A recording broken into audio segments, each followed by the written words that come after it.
Hi, akala nyo ba inihaw na liempo? Mukha siyang inihaw pero hindi siya niluto sa uling. Kaya walang problema kung walang uling, pwede natin itong lutuin sa ating kawali. At ito na nga ang ating marinated na liempo. Lulutuin na natin to sa ating kawali. Naglagay lang ako ng konting mantika at yan ilalagay na natin ng ating mga liempo. Pag ganyan ng kulay, pwede na yan. Yan. Hiwain ng maliliit. Tanggalin ang buto.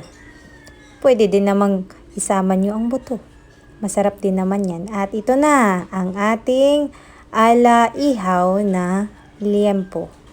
Yan. Gawa tayo ng sauce, pipino, bawang, sili, pula at green, suka, asin, pamintang durog, at konting asukal, at liquid seasoning para panlasa.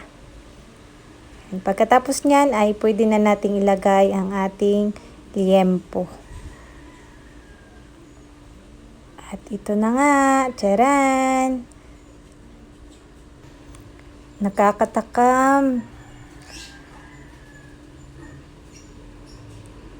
Halu-haluin lang natin para magpantay yung lasa. Yan, yummy! Pwede na natin kainin. Pwede na tayong kumuha ng ating kanin at kumain. Try niyo po sa inyong bahay.